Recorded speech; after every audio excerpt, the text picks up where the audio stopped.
Peppa opens her eyes and sees that the ceiling in her room has become much higher than usual. George wakes up in his crib, but the walls of the nursery are now covered with strange drawings. Mummy Pig goes down the stairs that lead to a room that wasn't there before. Daddy Pig looks for the bathroom, but all doors in the hallway open to the same room. The Pig family's kitchen now has two refrigerators standing opposite each other. Peppa notices that the windows in the living room show different seasons at the same time. George plays with toys, but his dinosaur is now looking in a different direction. Mummy Pig cooks breakfast, but the stove is not where it was yesterday. Daddy Pig reads the newspaper, sitting in a chair that appeared overnight. Grandpa Pig comes to visit and is surprised by the new door to the basement. The family sits down for breakfast at a table that has become longer by 2 seats. Peppa looks in the mirror and sees a reflection of the room with different furniture. George points to the wall where photographs of unfamiliar pigs are hanging. Mummy Pig opens the wardrobe and finds clothes she never bought. Daddy Pig goes out to the garden through a door that used to be a window. Granny Pig calls on the phone, but the handset is in a different room. Peppa goes up to her room on stairs with additional steps. George falls asleep in his crib that now stands against the opposite wall. Mummy and Daddy Pig go to sleep in a bedroom with 2 additional windows. The house falls asleep, preparing for new changes that the next night will bring.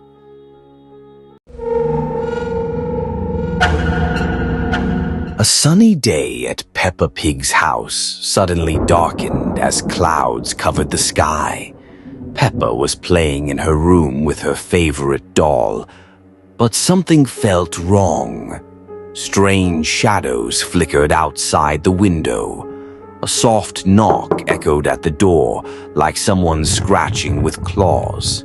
At the doorstep stood a large white rabbit in a pink jumpsuit with a triangular mask on its face. Its eyes glowed red through the mask's slits. The rabbit extended a bright postcard to Peppa showing children's games. The postcard depicted swings, slides, and carousels, but something about these drawings seemed sinister. The colors were too bright and the shadows too dark. Peppa took the postcard with trembling hooves and read the invitation to fun games for children. The rabbit nodded and vanished as suddenly as it appeared, leaving only the smell of damp earth and withered flowers. Mummy Pig entered the room and saw the postcard in Peppa's hands. Her face paled as she read the text. She knew these games weren't as fun as they seemed, and that children who went there sometimes never returned. Despite Mummy's warnings, Peppa decided to go to the games with George. They secretly snuck out of the house while their parents slept. The moon shone with cold light, and the wind whispered strange melodies through the tree leaves. The children arrived at a large clearing where other rabbits in pink jumpsuits awaited them. In the center stood a giant doll with empty eyes that slowly turned its head, watching every movement of the children. The main rabbit in a black mask announced the rules of the first game: red light, green light. But when someone moved on red light, a horrible creaking sound echoed, and that child disappeared into the darkness, leaving only the echo of their scream. Peppa realized she was trapped when she saw her friend Susie Sheep disappear. The doll's eyes glowed red, and the rabbits began slowly approaching the remaining children, making strange sounds like laughter and crying combined. George cried and hid behind Peppa when he realized the games hadn't ended as they expected. The rabbits surrounded them, their masks beginning to glow with an eerie pink light in the darkness, casting nightmarish shadows on the ground. At the last moment, Mummy and Daddy Pig appeared with flashlights, chasing the rabbits away. They hugged their children and led them home, explaining that not all invitations are safe, and that they should always listen to parents when they warn about danger. The morning in Peppa Pig's house began as usual. The sun streamed through the curtains, illuminating the bunk bed where George peacefully slept on the bottom and Peppa on the top. Mummy Pig was preparing breakfast and Daddy Pig was reading the newspaper. Everything was familiar and calm. Peppa came downstairs greeting her parents, but George, usually so cheerful, remained in his bed, covered by a blanket. Mummy Pig approached him, trying to wake him up, but he just turned away, whimpering softly. "George, it's time for breakfast," she said gently. But George didn't react. His usually clear laughter was replaced by some strange, muffled mumbling.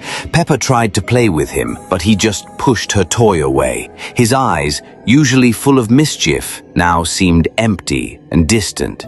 He started spending more and more time in his room, avoiding games and communication.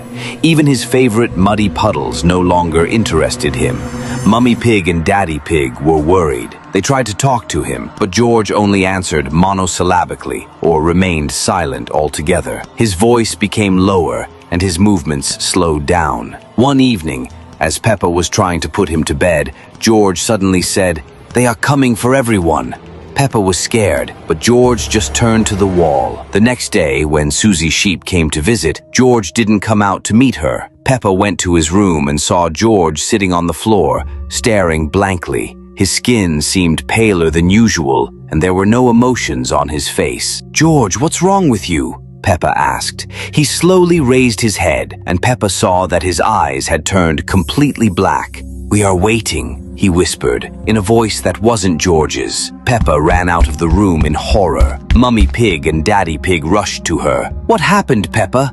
Mummy Pig asked. Peppa, gasping, told them about George. Daddy Pig went into George's room but returned with empty eyes. "He's just sleeping," he said, but his voice was strangely monotonous. Peppa looked at her parents. Their faces were devoid of all emotion, and their eyes seemed as empty as George's. She realized that they had changed too. Peppa was left alone in the house where laughter and joy once reigned. Now there was only silence and cold. She looked out the window. Beyond it stretched a world that seemed as alien and lifeless as her family. Peppa felt something inside her beginning to change. The cold slowly filled her, pushing out all emotions.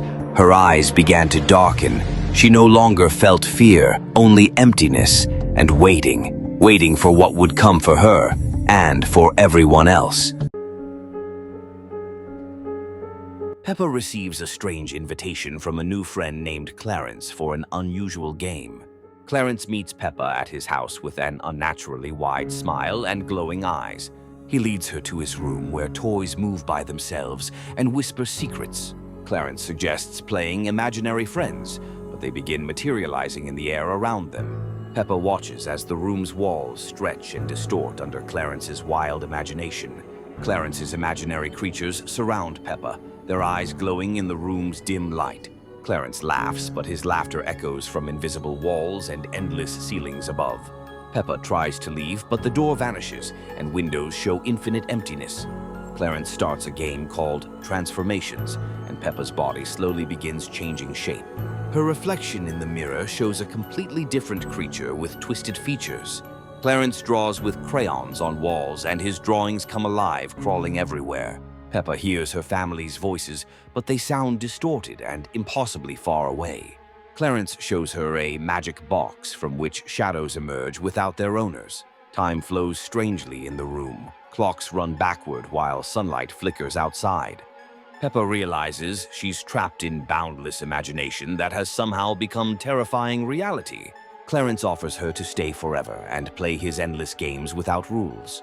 The room's walls begin pulsating like a living heart while the floor turns soft. Peppa sees a portal to her world, but Clarence stands between her and escape. His eyes turn completely black while his smile stretches to impossible, frightening proportions. Peppa takes a final step toward the portal but hears Clarence whisper, "The game has just begun."